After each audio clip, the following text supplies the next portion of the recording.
Hebatnya lagi, dia melakukan itu murni hanya dengan karya dan prestasi dia dalam musik. Apa argumentasinya? Jadi podcast Salma di Titik Kumpul di channelnya Tuah Kreasi punyanya Pas Teguh baru aja diupload Senin kemarin. Dan langsung jadi trending 2 di YouTube. Sebenarnya ini bukan sebuah hal yang aneh karena salah satu komplimen yang disematkan ke Salma dari dulu adalah Queen of Trending. Selama semusim di Idol, yang semua penampilannya trending, ya Salma gitu.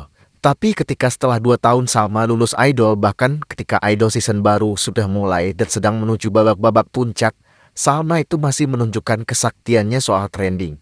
Biasanya, hype seorang juara idol itu perlahan akan turun seiring waktu apalagi jika season baru sudah dimulai atau berlangsung gitu. Dan Salma mengalami itu juga sebenarnya. Ketika fans dadakan, fans FOMO, fans musiman itu benar-benar udah clean, udah bersih gitu. Dan gue bisa bilang, fans real Salma itu yang gue kategorikan ke dalam Salman, itu mungkin hanya sisa setengah. Bahkan ditambah lagi dengan Salma menikah, yang itu bikin banyak fans, beberapa tipe fans yang juga memilih untuk cabut. Dan jadi mungkin Salman itu sekarang cuma tinggal sepertiganya aja gitu loh. Lalu pertanyaannya, kenapa Salma itu masih sakti soal trending? Kenapa albumnya yang sama sekali jauh dari kata mainstream itu secara views, secara stream itu masih sangat bersaing dengan album-album pop mainstream ballad gitu? Karena mayoritas penggerak popularitas Salma itu sekarang bukan lagi Salmet, tapi sudah common fans. Orang-orang umum yang suka Salma tapi bukan tipe yang militan atau yang dalam konteks ini yang gue sebut dengan sebagai Salman. Artinya apa? Artinya Salma berhasil, Salma lulus, Salma mampu menaklukkan tahap paling krusial dalam permulaan karirnya, yaitu peralihan roda penggerak popularitasnya dari fans militan ke common fans. Hebatnya lagi, dia melakukan itu murni hanya dengan karya dan prestasi dia dalam musik. Apa argumentasinya? Salma itu juara Indonesian Idol. Oke, itu bonus popularitas yang gede banget. Tapi gua rasa setelah 2 tahun lebih, gua rasa boost itu tuh udah habis gitu. Lalu apa lagi? Nggak ada lagi. Modal dia setelah itu cuman karya doang. Ketika orang lain mungkin di tahap ini sengaja bikin sensasi buat ngebus lagi popularitas dia, tapi Salma malah melakukan hal yang sebaliknya. Dia justru melakukan hal-hal yang nggak populer gitu. Contohnya menikah, yang menurut sebagian orang dengan menikah itu malah justru bisa menurunkan popularitas dia gitu. Dan gak banyak juga orang, artis, siapapun yang berani melakukan itu di awal karir mereka. Bahkan beberapa orang banyak yang sok tahu yang memprediksi karir Salma bakal tamat setelah dia menikah.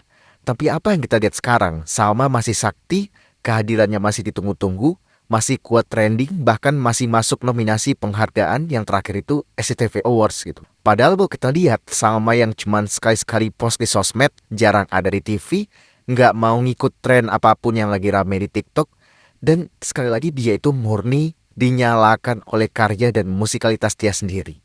Dan itu luar biasa menurut gua. Dan yang lebih luar biasa lagi, dia itu berhasil menciptakan dan konsisten dengan branding dia sebagai musisi. Hampir di semua podcast yang Salma datang sendiri, dia selalu diperlakukan sebagai musisi. Bonusnya, dia juga bisa jadi partner buat menciptakan scene-scene komedi gitu, atau ngelawak tipis-tipis lah gitu. Yang penting sih istirahat cukup ya. Iya, suara enak tuh. Ngantuk. Makasih ya. Thank you. Bahkan dia itu sangat diterima di circle-nya stand up comedian. Sebuah circle yang gue yakin gak semua orang bisa masuk, bisa nyaman dan mampu mencair di situ. Dan menurut gue itu boost yang sangat luar biasa buat Salma. Jadi boost dia itu bukan sensasi, bukan ikut-ikutan tren TikTok, bukan bergaul dengan selebritas kalangan atas, bukan. Dan hampir semua podcast yang viewsnya itu gede, yang ada Salmanya, itu selalu ada Salma dan gitar. Bahkan gitar itu kadang disediakan khusus buat dia gitu loh, karena dia mau datang. Itu luar biasa sih kalau kata gue. Ketika lo di highlight bukan karena sensasi, bukan karena gimmick, bukan karena ngikut tren viral, bukan karena fisik lo, tapi karena lu jago nyanyi, lu jago main gitar, dan lu asik gitu loh. Keren Salma.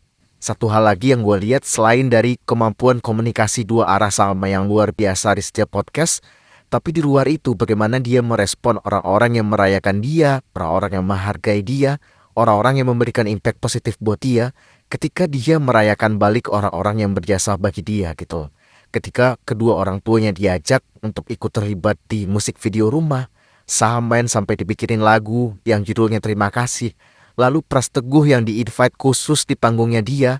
Dan itu bersambung ke titik kumpul yang gue sebut Sama Sakti Karena Karya dan Sederhana. Itu aja yang pengen gue sampaikan. Dan seperti biasa buat teman-teman yang berkenan untuk mendukung atau mengapresiasi konten-konten gue, bisa dengan mengirimkan donasi melalui link yang ada di profil karena itu akan sangat membantu gue sebagai konten kreator. Sekian dari gue dan sampai jumpa di video berikutnya.